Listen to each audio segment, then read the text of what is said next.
আসসালামু আলাইকুম প্রিয় দর্শক, আশা করি সবাই ভালো আছেন। আবার চলে এলাম আপনাদের মাঝে আরেকটা ভিডিও নিয়ে। ভিডিওটা প্রথম থেকে শেষ পর্যন্ত দেখবেন। যদি ভালো লাগে বা যদি ভালো নাও লাগে তাহলেও ভিডিওতে লাইক করবেন, কমেন্ট করবেন আর শেয়ার করবেন, আর সাবস্ক্রাইব করতে কিন্তু ভুলবেন না দর্শক। তো চলেন শুরু করি। দর্শক, আপনারা সবাই রেডি হন। একজনকে আজকে জুতা পিটা, ঝাড়ু পিটা, মুখের মধ্যে কালি লাগাই দিয়ে এমনভাবে তাকে শায়েস্তা করতে হবে যে সে যেন কোনোভাবেই ছাড়া না পায়। দর্শক, সাবিনার চেহারাটা দেখছেন? সাবিনার চেহারা দেখে কী মনে হচ্ছে? ধোলাই খাইছে না কারো কাছ থেকে? আমার মনটা ভীষণ খারাপ, ভীষণ খারাপ। আপনাদেরকে বোঝাতে পারবো না। আসলে পরিবারে অনেক কিছু হয় যেগুলো আসলে বলা যায় না। তো আপনারা এখন শেয়ার করলে বলবেন যে এগুলি আবার বলার কি আছে, কিন্তু বিশ্বাস করেন এগুলো বলতে গিয়ে আমার গলাটা ধরে আসছে। কিছু কিছু মানুষ আমাকে পছন্দ করে না, তো তারা পছন্দ না করলে কী বা আসবে যাবে আমার। এই ছিল আজকে তিশার ভিডিওর মেইন কন্টেন্ট, টাইটেল আর হচ্ছে লাস্টে দিয়ে একটুখানি বলা যে তাকে মানুষ পছন্দ করে না, তাকে আল্লাহ পছন্দ করে। কথা কিন্তু সঠিক, ওকে আল্লাহ পছন্দ করে বলেই তো আজকে কোন অবস্থান থেকে কোন অবস্থানে তুলে নিয়ে আসছে। এবং এত যে বদমাইশি, শয়তানি, বান্দ্রামি করতেছে তাতেও ওর কোনো শাস্তি হচ্ছে না। ও যেরকম সেরকমই আছে। আর ও যে প্রতিদিন মিথ্যা টাইটেল দেয়া মানুষকে ধোকা দিচ্ছে তাতেও কিছু আসতে চাইতেছে না। মানুষ মিথ্যা টাইটেল দিয়ে ধোকা খাচ্ছে, আবার ভুলে গিয়ে আবার প্রতিদিন ধোকা খেয়ে খেয়ে ভিডিও দেখতে যাচ্ছে।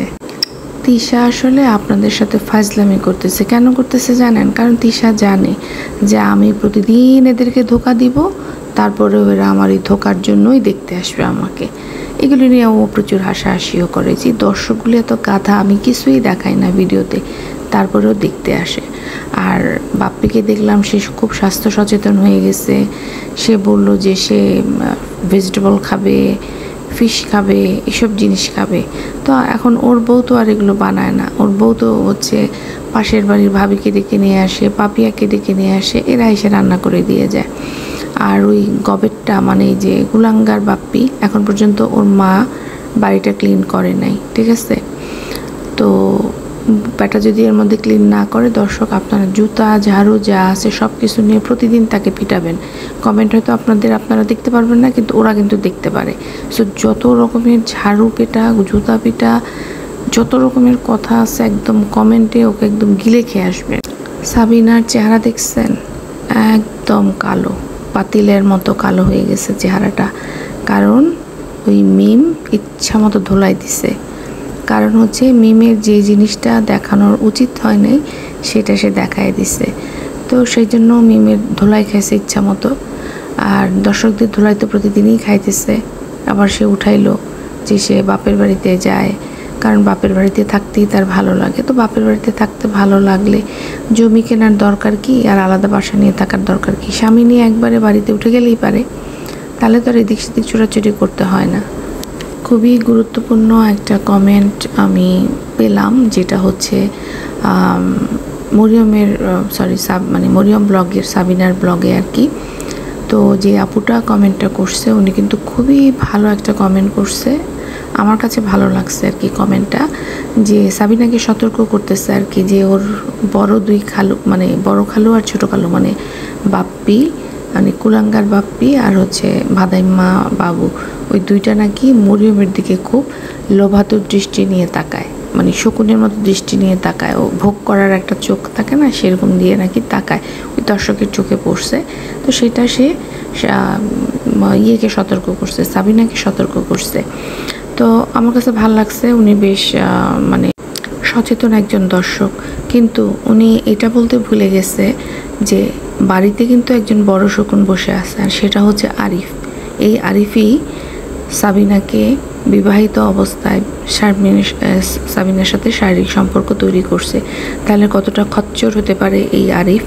সেই আরিফের দৃষ্টি সবার আগে হচ্ছে মরিয়মের দিকে। আমার তো ভয় হয় যে মরিয়মের প্রথম ভোগ না এই লোকটা করে, সত্যি ভয় হয়। কারণ সাবিনা যেরকম টাইপের একটা মহিলা, সাবিনা নিজের শরীর নিয়েই চলতে পারে না। আজকে যদি এই বাসায় সাবিনার সামনেও যদি ওকে অ্যাবিউজ করা হয়, সাবিনা না দেখার ভান করবে। সাবিনা হচ্ছে এমন টাইপের একজন মহিলা। আর যারা হচ্ছে এই আরিফের ভক্ত, তারা এসে গালাগালি করেন না, যেটা সত্যি সেটা বলছি। ভালো করে বুঝে শুনে কথা বলেন, ঠিক আছে? যেই লোক কিনা অন্যের স্ত্রীর দিকে চোখ দেয়, আপনাদের কাছে কি মনে হয় সে মরিয়ম কেমনে ভালোবাসা দেখাচ্ছে? আপনাদের ক্যামেরার আড়ালে কি করে সেটা আপনারা জানেন না। শারমিনের কিছু জিনিস একদমই পছন্দ হচ্ছে না। শারমিন আসলে খুব বেশি ঢং করতেছে, এতটা ঢঙের বয়স এখন না। তো যেটা সে সবাইকে দর্শকদের বলল, যে প্রথমে বলল যে বাসাটায় গেছে সেই বাসাটা ছোট, সেই কারণে তার শ্বশুর শাশুড়ি থাকতে পারবে না। এবার সেই কারণে তারা পাশে বড় বাসাটা নিবে, যাতে শ্বশুর শাশুড়ি থাকতে পারে। খুব ভালো কথা। তারপরে যখন এখন নতুন বাসায় গেল, সেইখানে কি করলো, খুবই হাস্যকর। আমি এত হাস্যকর জিনিস দেখি নাই। একটা বেডরুমের মধ্যে কি করছে, তারা ডাইনিং টেবিল ঢুকাই দিছে। আপনারা কোনো বাসায় দেখছেন কতটা মানে ব্যাককেল আর বলদ হলে একটা রুমের মধ্যে একটা রুম নষ্ট করে ফেলছে? তারা কি করছে, সেখানে ডাইনিং টেবিল দিয়ে দিছে ভিতরে। এখানে তার শ্বশুর শাশুড়ি থাকুক বা না থাকুক, ওরা তো এসে মাঝে মাঝে এখানে থাকতে পারে না। যখন ওর শাশুড়ি চলে যায় তখন তো শ্বশুর এসে থাকতে পারে। তা আসলে ওদের প্ল্যান প্রোগ্রামটা এমনভাবে সেট করা, এই জন্য হচ্ছে গিয়ে ওরা আবার বলতেছে এই বাসাটা আরও ছোট, ওই বাসাটা একটা রুম বড় ছিল আর একটা রুম ছোট ছিল, এই বাসাটা আরও ছোট। তা যদি ছোটই হয় তাহলে বাসাটা চেঞ্জ করলো কেন? মানে কথা আর কাজের মধ্যে সত্যিই কোনো মিল নেই। প্রথমে আমাদের একরকম কথা বললো, এখন আবার সেটাকে চেঞ্জ করে ফেলছে। তারপর আবার শারমিন দর্শকদের ব্লেম করতেছে যে তাদের হাজব্যান্ড ওয়াইফ নতুন বিয়ে হয়েছে, তাদের এখন স্পেস দরকার, সেই জন্য তার শ্বশুর শাশুড়ি তাদেরকে একা থাকতে দিচ্ছে। তার আরেকটা ভাসুর আছে যে কিনা বিক্রমপুরে থাকে, সো 2 ছেলেই আছে, ওর বাসায় থাকতে হবে কেন? এটার কেউ আমাদেরকে দর্শকদেরকে বুঝেছে যেন ওর বাসায় কেন থাকতে হবে, আমরা কেন এটা চাচ্ছি। তো শারমিন, দর্শকরা তো এই কমেন্টও করছিল যে তোমাকে কেন রান্না বান্না করতে দেয়, সেটা কেন অ্যাকসেপ্ট করছো? তাহলে রান্না বান্নার ক্ষেত্রে তোমার বলা উচিত ছিল আপনারা কেন এমন ধরনের জিনিস চান। আমার তো দায়িত্ব, আমি মেয়ে মানুষ, আমাকে রান্না করতে হবে। আপনারা কেন এই ধরনের বাজে জিনিস আমার কাছ থেকে আশা করেন বা অবাস্তব জিনিস আমার কাছ থেকে আশা করেন? সেটা তো ঠিকই মেনে নিলা, কারণ সেখানে তোমার লাভ আছে। যেই মুহূর্তে দর্শকরা কেন চাইতেছে, কারণ তুমি তাদেরকে বুঝাইছো যে তুমি আগে যেই বাসাটায় ছিলা সেই বাসাটা খুব ছোট, যার কারণে তোমার শ্বশুর শাশুড়িকে রুম দিতে পারছো না। তাই তোমার শ্বশুর শাশুড়ি যেন তোমাদের সাথে থাকে, সেই জন্য তোমরা বাসা বদল করলা। যখন এখন বাসা বদল করে এই বাসায় আসলা, এখন বলতেছো আগের বাসার রুম 2টা, একটা রুম বড় ছিল আর একটা রুম ছোট ছিল, আর এই বাসাটার 2টা রুমই ছোট। তাহলে 2টা কথার মধ্যে এত অমিল কেন, গরমিল কেন? দর্শকদের ভুল নাকি তোমার ভুল? দর্শকরা যেটা বলছো, যেটা দেখছে সেটা নিয়ে কথা বলতেছে এবং এদের রাইটস আছে, কারণ এরা দেখে বলেই তোমরা টাকা পাচ্ছ। আর আজকে যে আলাদা বাসা থেকে ফুটানি করতেছো, সেটা এই দর্শকদের ভিউজের কারণেই করতে পারতেছো। তারপর আবার বলতেছে তার শ্বশুর শাশুড়ি যদি চায় তাহলে তারা থাকতে পারে, তাদের তো নিজেদের বাড়ি আছে, নিজেদের বাড়িই অনেক ভালো। যদি তাই মনে করো তাহলে তোমার প্রথম দিকে কেন বলেছো আমার শ্বশুর শাশুড়ি আমার সাথে থাকবে? শুধুমাত্র কি কথা বলার জন্য বললেই হবে? একটা প্ল্যাটফর্মে কাজ করতেছি ইউটিউবে, সেখানে হাজার হাজার মানুষ দেখে, সেখানে তো এনিহাও একটা কথা বললে হবে না শারমিন? অবশ্যই তোমাকে দায়িত্ব নিয়ে কথা বলতে হবে। আর তোমরা যেই ফ্যামিলি থেকে বিলং করো, তোমাদের আসলে কোনো দায়িত্ব জ্ঞান তো নাই, আর প্রচুর মিথ্যা বলো। অ্যাটলিস্ট তোমার কথাবার্তা শুনে মনে হয়েছে তুমি তাদের চেয়ে একটু অন্যরকম, বাট আসলে না, তোমরা সবাই একই রকম।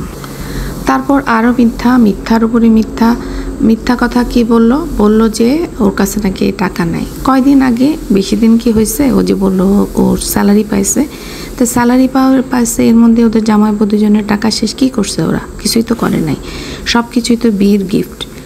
তো ভালো কথা, ওদের নাকি একটা খাট কিনতে কয় টাকা লাগে দর্শক? নর্মাল যারা একদম নর্মাল গরিব ফ্যামিলির তারাও কিন্তু একটা খাট কিনতে পারে। খাট না কিনলেও কিন্তু তোষক দিয়ে রুমটাকে গুছানো যায়।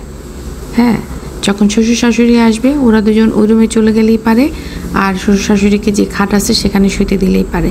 তারা যেহেতু বয়স্ক মানুষ, তাদেরকে এতটুকু সম্মান দেওয়া সবারই দরকার। ওরা দুজন টাকা ইনকাম করে বলে মাথা কিনে নেয় নেই। বয়স্ক মানুষকে যদি ওরা এখন সম্মান দিতে না পারে, ওদেরও কেউ সম্মান দিবে না। এইবার তানজিলাকে নিয়ে কিছু কথা বলি। দর্শক, কালকে যে আপনাদেরকে তানজিলা একটা একটা করে শাড়ি দেখালো, বললো যে ওর জন্য 4টা শাড়ি কিনছে এবং ওই শাড়ির কালার অনুযায়ী ও স্বামীর জন্য হচ্ছে ও পাঞ্জাবি কিনবে। এই যে শাড়িগুলো দেখালো, এ থেকে আপনারা আসলে কি বুঝতে পারলেন? শাড়িগুলো কয়জনের কাছে ভালো লাগছে? আমার কাছে কিন্তু একটা শাড়িও ভালো লাগে না। খুবই সিম্পল শাড়ি, খুবই সস্তা দামের শাড়ি। ঠিক আছে, এই সস্তা দামের শাড়িগুলি ও হয়তো মোটামুটি ভালো দামে বিক্রি করবে, সেটা ওদের ব্যবসার পলিসি। তো এবার আমি বলি, এই শাড়িগুলো দেখাচ্ছে কেন? আপনাদেরকে একটা ট্রেলার দিছে দর্শক। ট্রেলার মানে হচ্ছে শাড়িগুলো ওর দোকানে ওঠানোর আগে ট্রেলার। আপনাদের কেমন লাগছে শাড়িগুলো, আপনাদের যে পরিমাণে আপনাদের রিয়াকশান পাবে, আপনাদের ফিডব্যাক পাবে, সে অনুযায়ী ও শাড়ি দোকানে উঠাবে। সেই জন্য ও আগে দেখিয়ে নিল এবং বলল না যে এই শাড়িগুলো আমি দোকানে উঠাবো। আগে আপনাদেরকে দেখালো যে এই শাড়িগুলো আমি কিনছি এবং সে বর্ণনা করতেছে শাড়িগুলো খুব সুন্দর, এই কালার সেই কালার। কিন্তু সত্যি বলতে একটা শাড়িও আমার কাছে ভালো লাগে নাই।